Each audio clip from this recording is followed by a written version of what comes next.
Y'all remember this? I see a lot of guys in the NBA getting triple doubles with assists. Ain't nobody doing it with blocks. So I know I had to come out here and nobody's doing it with blocks. Well, trash talk there from Hassan Whiteside, letting him know you can get the triple-double with blocks as one of your stats. And now he's letting the media know he doesn't want to be compared to DeAndre Jordan. When asked by the Miami Herald if their games are similar, he said, quote, "No, he catches lobs, I shoot jumpers, catch lobs, block shots. I do a lot, he just catches lobs." Now, that sure sounds like trash talk to me. But this morning, Whiteside walked it back a bit. In text to ESPN's Jeff Goodman today, he said, quote, "DeAndre, one of the top centers in the NBA. My comments were misinterpreted." No, they wasn't. How. But he is a really good player. No, it wasn't. No? No. And in some part of that, he told the truth. Right. I mean, it's facts. He is more skilled offensively than DeAndre Jordan. Yes, he could shoot a little 14, 15-foot jumper. DeAndre Jordan can't do that. Where I disagree is he just doesn't catch lobs. I mean, DeAndre Jordan is a huge value on the defensive end. I mean, he could easily be Defensive Player of the Year every year. He's a hell of a rebounder. So, no, he just doesn't catch his lobs. Most coaches and GMs in this league would take DeAndre Jordan ahead of Hassan Whiteside because DeAndre Jordan knows how to fill a role and be a team player. That's Hassan Whiteside's biggest detriment, and it's why the Clippers are a lot better team than the Heat. I mean, they're not comparable talent-wise, but DeAndre Jordan does a lot better at doing that, and maybe Whiteside will get there. One thing they do have in common, they both got offered a max by the Dallas Mavericks and both turned them down. So maybe the Mavericks would be the best to ask on who was better or worse. Well, I would say DeAndre Jordan. Right? Just the impact that he has. Yeah, and just maturity factor right now. And you're right, that might change. But at the moment, I do want to move on to the bizarre situation in Houston. This is just, you and I have been talking about this for days. Yeah. Last night, the Rockets renounced their rights to Donatas Montejunas, who now becomes an unrestricted free agent. This is less than a week after they signed Montejunas to a 4-year, $31 million deal. And let's not forget, 3 weeks after they matched an offer sheet for less money from the Nets. And into the interim, Montejunas has failed physicals. He's refused to report to practice. I mean, the list it's ridiculous. My question is, he's a pretty damn good player. Yeah. He can play. What went wrong last year that this guy doesn't want to be a part of this organization? Well, I'll tell you. I'll give you the answer. He got traded last year. They traded him away to Detroit. To Detroit, and the trade got voided. This has been the strangest situation in the 15 years I've covered the NBA in terms of contractual negotiation. He has made some tactical mistakes here. Some? He mishandled the offer sheet. He mishandled how he came back to the Rockets. But I'm going to tell you this. He's a unrestricted free agent now. He's been dealing with restricted free agency, basically which he would probably call hell for the last few months. He could still end up winning. He could still end up walking away with a deal that was richer. But you know what? The Rockets are competing to get a top 4 seed in the West. They could have used this player. Yes. And I understand that his back is an issue, but this may not end up working out better for either of them in the long run. He wants to be there. And the I think poor, that's pretty well, obvious. yeah, he's not there anymore. And poor Nets, by the way, who did all the work on the competing offer sheet, and they are the one team who can now not sign him as an unrestricted free agent. Before we go to break, I want to talk about Kawhi Leonard, the 2-time Defensive Player of the Year. There is a super interesting article on CBSSports.com pointing out how the Spurs defense actually gets statistically worse when Kawhi is on the floor. I know that sounds impossible, but it is true. They are giving up 13 more points per 100 possessions when Kawhi is out on the floor. And Tracy, are you surprised at this? Or once you break it down and look at the clips, you see it? No, I think once you break it down and look at the clips, you obviously see why they are give up more points while he's out there, because he's not in the plays. If you look at this right here, this is just great coaching. Now he starts on the ball, and the play is going away from Kawhi Leonard, so he's away from the play. You can't have no impact if you're on the weak side. They just keep marooning him, is that right? Absolutely, and this is a smart thing to do because the guy is such a great defender. He impacts the game on both ends of the ball, or the floor. And right here, he's just been a spectator. And hey, that was Rondo taking on Jumper. That was good defense, actually. This is the charge for Tim Duncan leaving because they've had to change their defensive strategy so much with Gasol and Marcus Aldridge. But if I was Draymond Green, who wants that Defensive Player of the Year award from Kawhi, I'd be printing this article out, passing it out to voters. Yeah. I mean, it is interesting. I got to think that Pop, as a tactician, is going to then figure out a way to sort of reintegrate. It's a crazy number, though. I mean, it's bizarre. And I appreciate you pointing out, Tracy, but I'm going to tell you, on its face, it's one of the strangest statistics I've seen. It really is. Right? I don't buy into it, though. And obviously, no one's going to sit there and say, oh, Kawhi isn't good for your defense. Right. And the Spurs obviously are 21-5 We're still fifth in the league right in now. defense. Yeah, and they're 21-5 right now. But it is a quirk, and it is fascinating to look at. We are going to take a quick break, but first it is time for our distant replay. This is the one and only J.R. Smith from this date in 2010. Really for anyone. So you kind of see how it's affecting Tony Parker. Oh. Awesome. Oh. Larry Nance before Larry Nance. Look at Melo. I love JR. Seriously, I love JR Smith playing off the basketball. wrong leg. That's incredible. He jumps off the right leg for a right-hander. Oh, he should have People don't he almost got understand a tee that. for He hanging on the is rim. stronger jumping off the wrong leg. Amazing. JR. Yesterday was such an emotional day for all of us. Just as we were starting our show, the news broke of our friend Craig Sager's death. And I have to say, though, it was cathartic in the hours after we got off the air to see the tributes pouring in. It was amazing, right? I mean, words of respect from every major figure in the NBA, the Vice President of the United States, billboards, and then as evening fell and the game started, there were the Sager Strong signs. I mean, just everywhere. The Milwaukee Bucks ran out for warm-ups and Sager T-shirts. Greg Popovich, who, for years had that Statler and Waldorf thing going on with Craig, was visibly shaken, and he spoke before the game. If any of us could display half the courage he has to stay on this planet, to live every life as if it's his last, we'd be well off. We all miss him very much. It was really amazing. In arena after arena, they celebrated Craig Sager. Steve Kerr led Warriors fans in not a moment of silence, as he put it, but a moment of joy, which was amazing. And Kerr, of course, used to work with Craig at TNT. And as the night wore on, he made it clear where his thoughts were. I'm not thinking much about this game, to be perfectly honest with you. I'm thinking about Craig and his family, and I'm glad we could honor him, but we're going to miss him. As usual, the Inside the NBA crew was also stellar. They just showed such incredible grace in the face of so much sadness.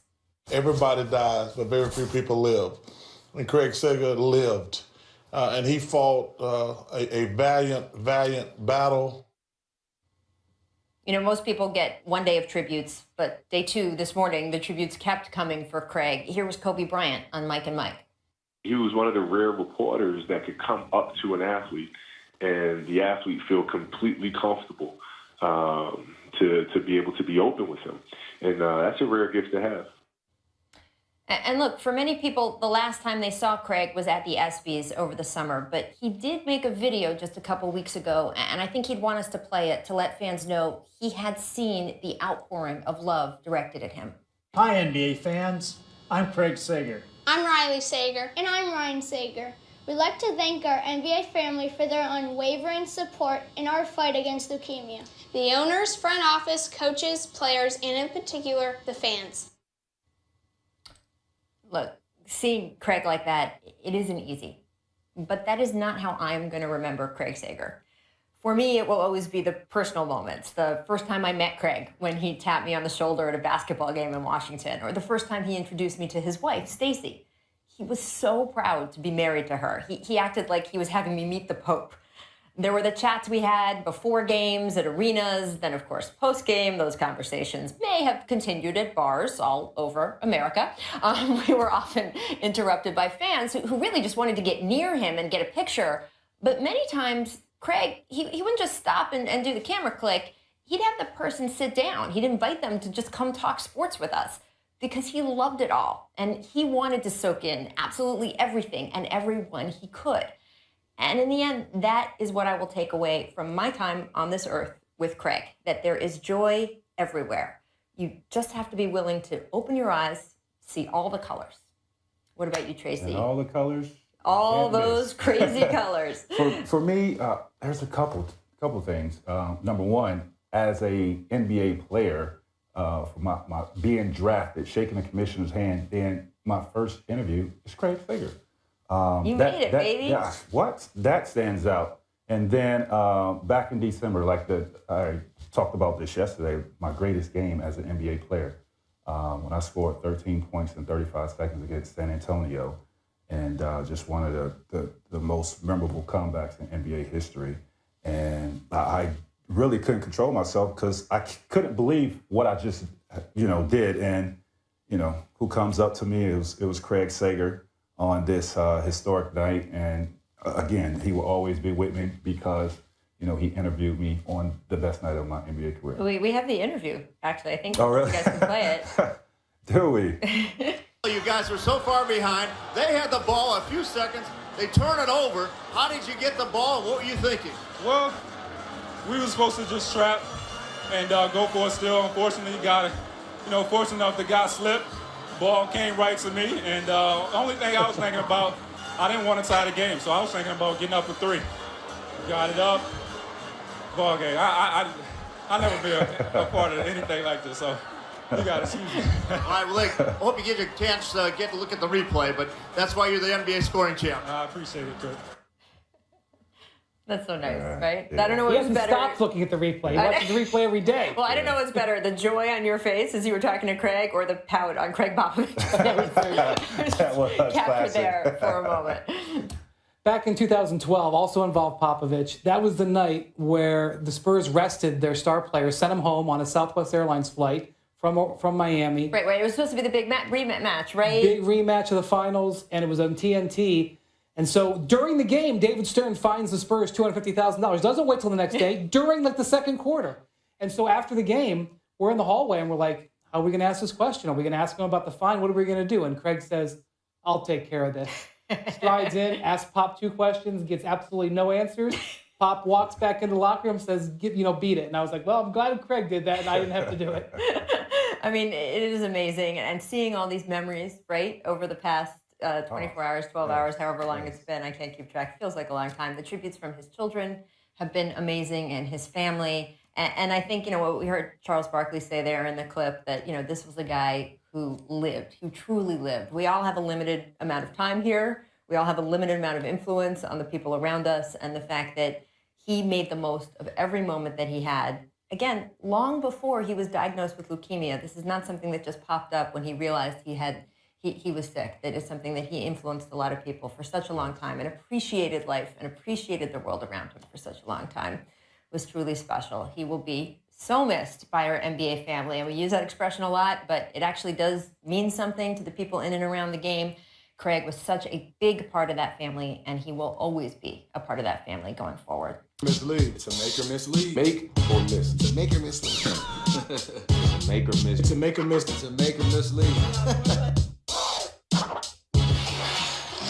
Make chemistry. Klay Thompson threw down the 2 alley-oops to JaVale McGee. McGee made sure Thompson high-fived him forcibly, basically. I'm starting to like JaVale McGee with this starting group. I don't think Klay liked it at all. Look at that high-five. Klay's not into No it, man. acknowledgement, though. Come on, Klay. He's not into JaVale. That was unbelievable. Only JaVale can screw up when he did something right. And screw up a high-five. Miss hops, 6'11", Joakim Noah lost a jump ball to 6'3" Steph Curry last night. T-Mac. Well, Joakim Joakim is not known for being a leaper, so. Well, look at this. Now, if he's not complaining at the officials, he can get the ball. The ball's rebound. But I think he did get stolen from him. I think it was a... I don't know. I think he was sleeping on that one. Twitch muscles.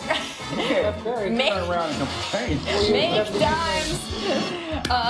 Let's see. I can't even see what this is. A no-look pass. Jokic. Looks like the Nuggets, right? Nice for a big Nikola fella. Jokic. By the way, look at this pass. It's tough on the pass and no look. It's a double word score. You doing the crossword? Scrabble? Dame Dollar gave him 40 and 10 last night, though. Yeah. With the L. Defense didn't help That's what out. he's doing all year. Miss the Lopez brothers. Jabari Parker jumped on Robin Lopez last night. Bad week for the Twins, man. Just one night after his brother was posterized by Larry Nance Jr. That was worse, though. I'm stealing this from Amin El Hassan. The Lopez's are distracted by the release of Rogue One. That's no. It's coming out tonight. That's not. In theaters, Disney produced. That's Rogue a One. terrible, terrible cross promotion and also a terrible analysis. So How dare dare you, Rachel? That is it. How dare you? You're going to get kicked off the show in 1 minute when it's over. Okay, make amends. I applaud this. After pulling seven, well, I don't applaud that they pulled Seven Streeter from singing the national anthem back in October, but I do applaud that the Sixers are going to have her back to sing the anthem tonight. This is important. It's a big deal.